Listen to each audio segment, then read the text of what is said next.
From 2022 last quarter to the third quarter of 2023, meron kayong informants or assets whom you are keeping in the safe houses that the OVP is renting. The question, however, is, why suddenly, pagdating ng last quarter ng 2023, wala nang expenditure for safe houses or not even for confidential fund? San po napunta yung informant at assets nyo, which you have been keeping in your safe houses from the last quarter of 2022 to the third quarter of 2023? Would it be correct to say that the key officials of Vice President Duterte altered the menu of the good governance program of then Vice President Robredo? Mr. Chair, Your Honor, I think that would be a possible explanation, Your Honor. And are they really allowed to alter the program?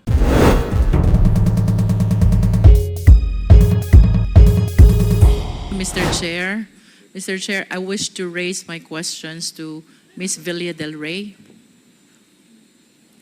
Ma'am, you confirm that you are the Chief Accountant of OVP? Yes, Your Honor. May we know how long have you been working at the office of the Vice President? I was started in the OVP since 1990, Your Honor. I'm already in my 34th year. 1990. Yes, Your Honor. Can you please share with us who was the Vice President then? It was still Vice President Doy Laurel, Your Honor. Doy Laurel. Salvador Laurel. My question for you, Ms. Gervillle del Rey. Would it be correct to say that during the time of Vice President Duterte, there are two kinds of key officials? One are those who have been with the OVP for so long a time, like you. And the other kind are those who came along with the Vice President, either from Davao City LGU or from her electoral campaign. Would that be correct? Tama po, Your Honor. Kapag sinabi po ba natin na key officials who have been with the OVP for so long a time, tama po bang tawagin to na career officials? Tama po, Your Honor. And with respect to those who came along with the Vice President, either from Davao City LGU or from her electoral campaign, are these what we call the coterminous or confidential officials? Tama po, Your Honor. Just for the enlightenment of the committee, Ms. Gervillle del Rey, can you please cite at least some names of the key officials of OVP who are career officials? From SG24 Division Head, Your Honor, down to rank and file, Your Honor, all other officials are coterminous or appointed officials. You said SG24 down to rank and file are career officials. Tama po, Your So Honor. would it be correct to say that if the officials are higher than SG24, these are the confidential officials? Coterminous and confidential officials, Your Honor. What is the difference, if there is any, between coterminous and confidential officials? For coterminous employees, officials, Your Honor, they are, as I understand din po ito, is within the term po of the current administration or the current Vice President. And how about confidential officials, if there's any difference? Same coterminous, Your Honor. So there is no difference at all between coterminous and confidential officials. As a matter of fact, I have observed that these two terminologies are being used interchangeably. Do you confirm that, Ms. Gervillle del Rey? For me, Your Honor, yes po. Okay.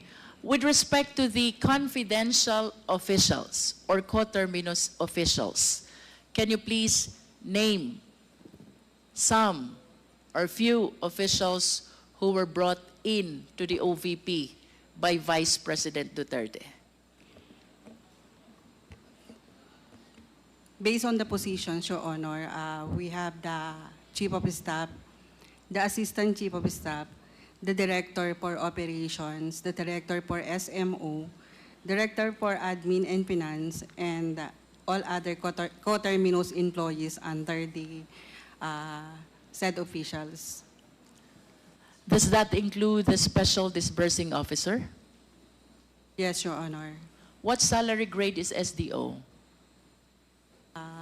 For our SDO, for confidential is, if tama po yung pagkakatanda ko, is SG24. SG24, but earlier you said if it is SG24 down to rank and file, that is career officials. And if that is higher than SG24, then that will be confidential officials. Can you please enlighten us on this? There are positions po na SG24, but they are not division heads under career or under permanent plantilla positions, Your Honor. SG24 under coterminous. How many SDO do you have? I cannot recall, Your Honor, but we have SDO for various activities. We have SDO for confidential fund. And you confirm that the SDO for confidential fund is Gina Acosta. Yes, Your Honor. And what salary grade is that? SG24, Your Honor. SG24 career official, Non-career po. non-career official. Ms. Villa del Rey, I understand that in August 2022, the Office of the Vice President requested for augmentation fund, which includes confidential fund. Do you confirm this? Your Honor, may I refer your question to our budget officer? Yes, please. Mr. Kelvin, you are recognized. Thank you, Mr. Chair. Mr. Chair, I confirm that there was a request to DBM for the augmentation of fund of OVP in August FY 2022. May we know, sir, how long have you been connected to the OVP? I have been with OVP since 2014, since former Vice President Binay, ma'am. Mr. Vice Chair. President Binay. So I believe that you are in the best position to answer whether during the time of Vice President Leni Robredo, mayroon din po bang confidential fund nung time ni Vice President Leni Robredo? There was no confidential fund during the term of Vice President Leni Robredo. There was no confidential fund during the time of Vice President Leni Robredo. How about during the time of Vice President Jejomar Binay? I am not a budget officer during that time, ma'am, so I have no knowledge. But per records, I think earlier years of his term, meron pong confidential fund. Would you be able to enlighten us how many times did Vice President Binay requested for confidential funds during his term? I cannot give definite answer, ma'am, but upon checking the documents available in the office, there was a series of correspondences regarding confidential fund. However, there is also correspondences reflecting to return or to revert back the release of confidential fund. There are sources which say that Vice President Jejomar Binay had confidential fund only once. But of course, this is subject to your verification. I will check, Madam, Mr. Chair. I wish to go back to Ms. Villa del Rey, but I would not mind, Kevin, if you will continue answering my questions. She's temporarily out.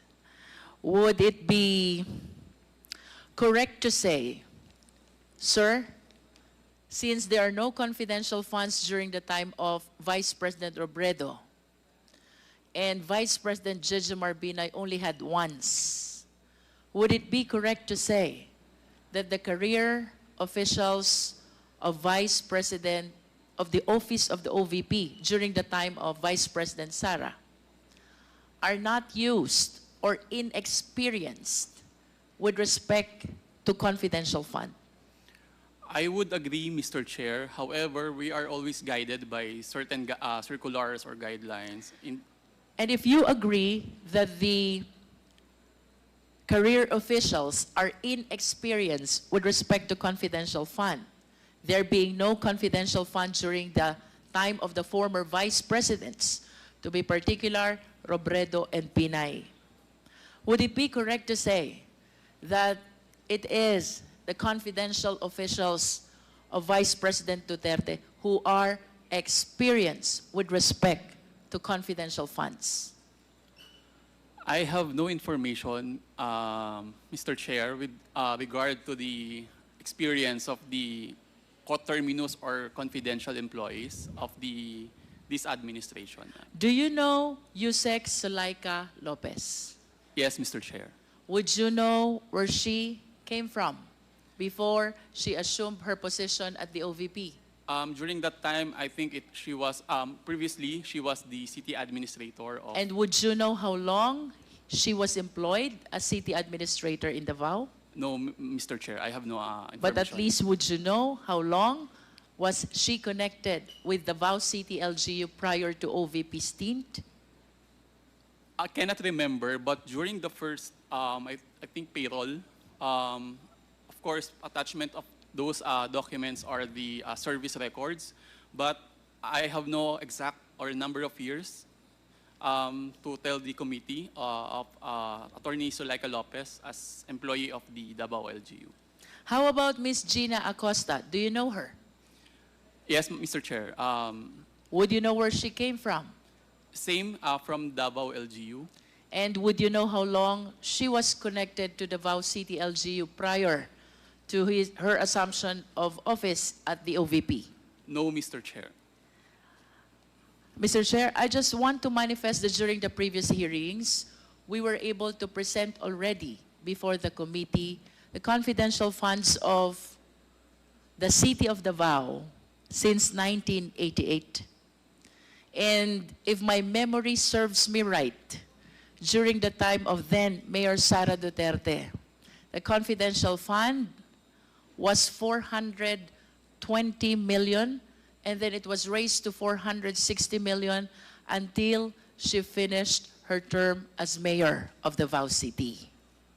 Having this in mind, sir, Yes, Mr. Chair. would you agree with me if I would say that Yusek Sulaika Lopez and SDO Gina Acosta are well experienced with regards to confidential fund? I cannot surmise, Mr. Chair, because I have no knowledge of their position or participation in the Davao LGU.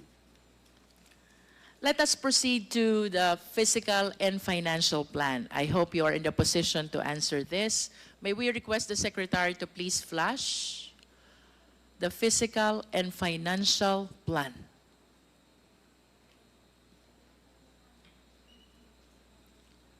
Based on this document, sir, the OVP requested for 250 million confidential funds. This is for the fourth quarter of 2022. Kaka-assume lang po ng opisina ng ating Vice Presidente. And this is for the implementation of the Good Governance Program. Do you confirm this? I confirm the document, Mr. Chair. And according to this document, the amount of 250 million confidential funds is supposed to be spent for a period of 3 months, equivalent to 90 days, representing the fourth quarter of 2022. Tama po ba? I confirm, Mr. Chair. And to be specific, that would mean October, November, and December of 2022.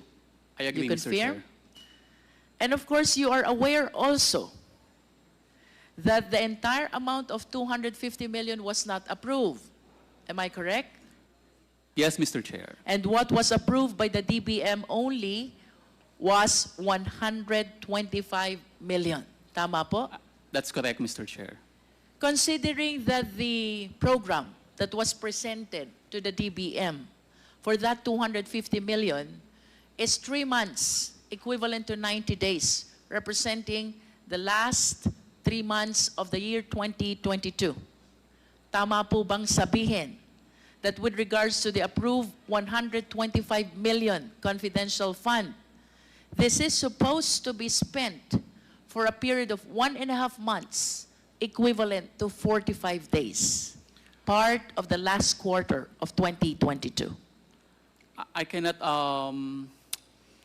tell that the amount of 125 million must be spent for 1.5 months, ma'am. But at least, sir, if we will be basing it on the fiscal and financial plan, which presented the 250 million as expenses to be incurred for the last quarter of 2022, which is equivalent to 3 months or 90 days, if the DBM approve only one half, then it is reasonable to assume that 125 million representing one half is supposed to be spent in one half number of days of the supposed 90 days.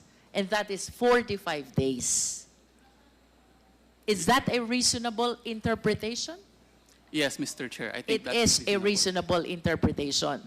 Of course, we wish to manifest to the committee 250 million po ang request na confidential fund under the Good Governance Program. This is supposed to be spent during the last quarter of 2022.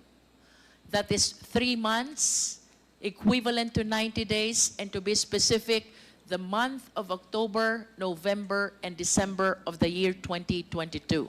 Considering, Mr. Chair, that what was approved was only one half of the requested amount, that is 125 million, I wish to believe that this is supposed to be spent in one half of the presented period, that is 45 days or 1.5 months of the last quarter of 2022.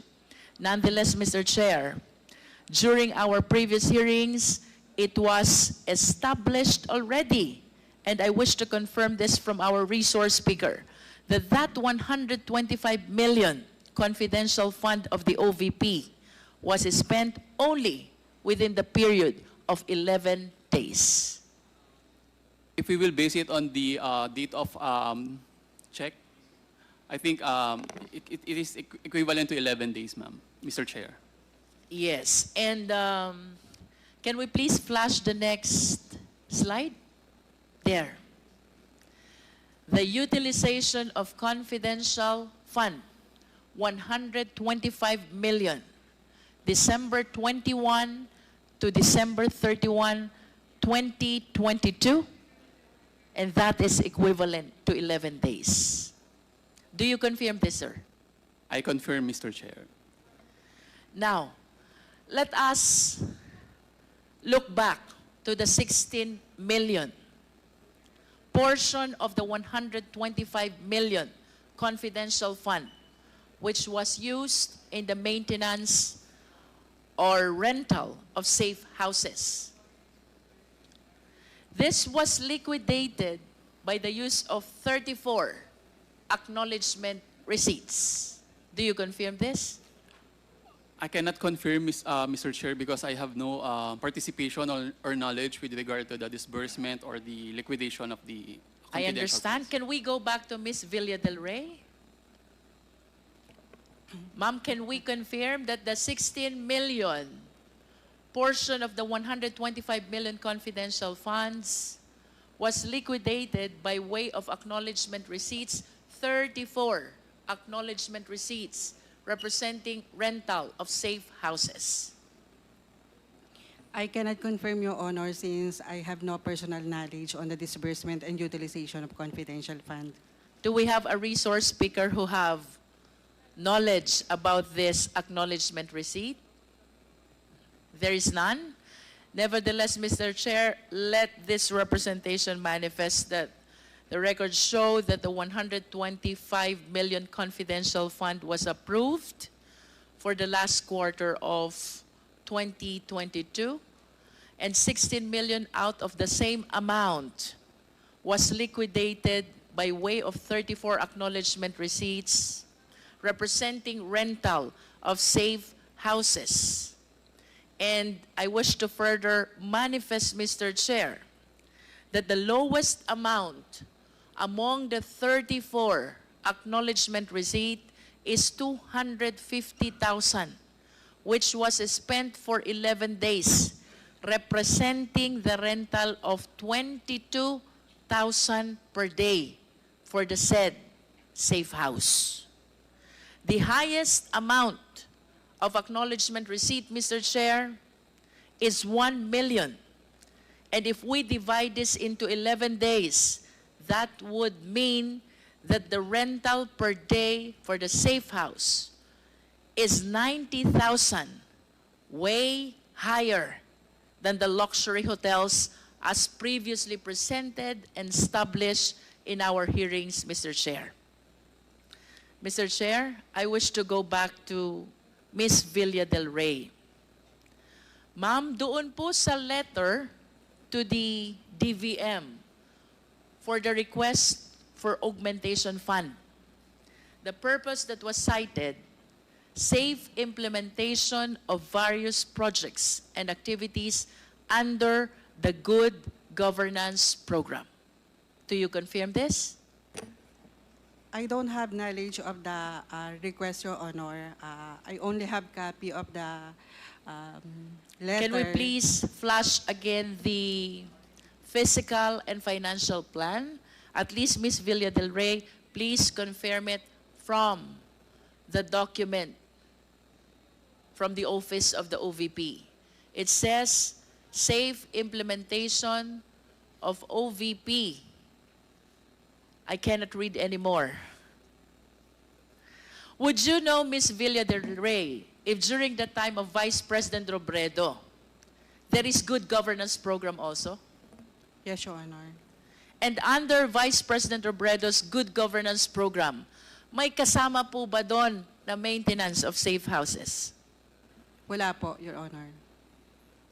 Then can you please enlighten us? Bakit po dito sa good governance program ni Vice President Duterte may nasamang maintenance of safe houses under confidential fund? I'm sorry, Your Honor. Wala po akong knowledge doon sa disbursement and utilization ng confidential funds. Nonetheless, Mr. Chair, I wish to manifest that although both Vice President Robredo and Vice President Duterte, Congresswoman Luistro, maybe we can ask Attorney Sanchez because I noticed that her name was included in that document. Ms. Sanchez, Attorney Sanchez, Yes, Mr. Chair, Your Honor. do you confirm that Vice President Robredo has good governance program also? Yes, Mr. Chair. Would you Your Honor. confirm that under Vice President Robredo's good governance program, there is no confidential fund? Yes, Mr. Chair. And Your would Honor. you further confirm that under Vice President Robredo's good governance program, there is no maintenance of safe houses? Yes, Mr. Chair, Your Honor. Please enlighten us. Bakit po pagdating sa programa, same program, good governance program of Vice President Duterte, biglang nagkaroon ng confidential fund, biglang nagkaroon ng maintenance of safe houses? Your Honor, the budget was proposed by the Office of the Vice President, and it would be for different programs, Your Honor.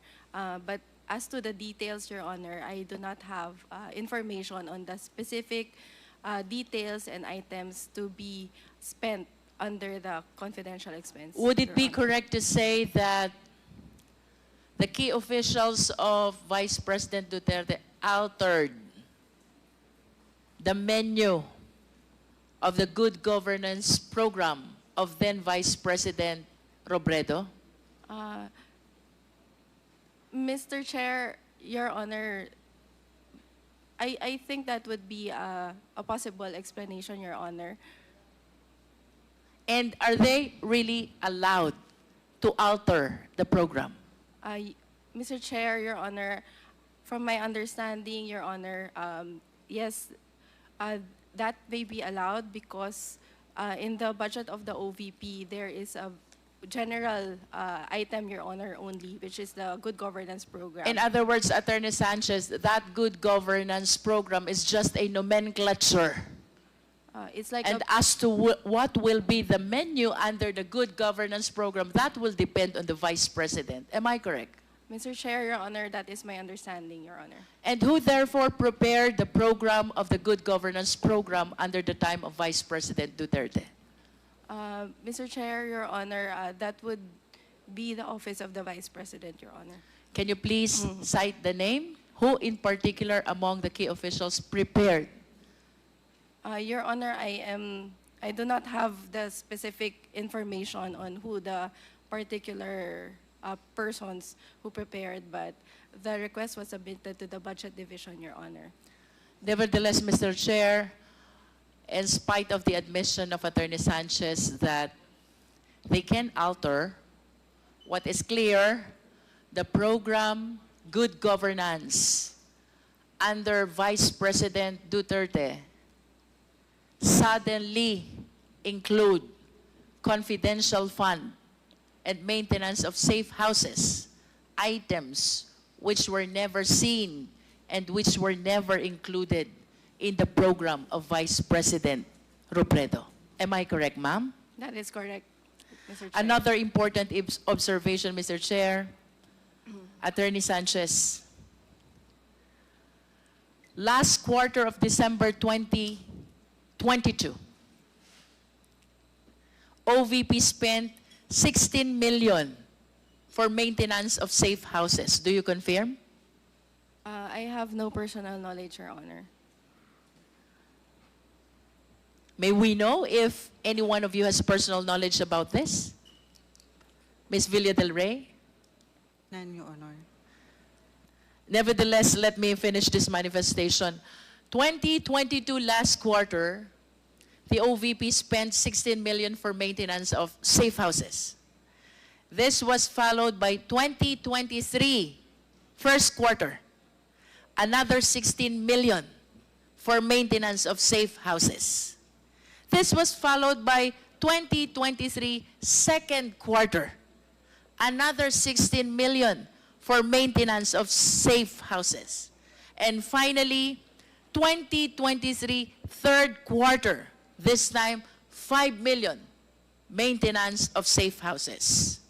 The only conclusion that I can derive from 2022 last quarter to the third quarter of 2023, meron kayong informants or assets whom you are keeping in the safe houses that the OVP is renting. The question, however, is, why suddenly, pagdating ng last quarter ng 2023, wala nang expenditure for safe houses or not even for confidential fund? San po napunta yung informant at assets nyo, which you have been keeping in your safe houses from the last quarter of 2022 to the third quarter of 2023? Yun po ba inabandon ng OVP? Yun po ba biglang nag-disappear?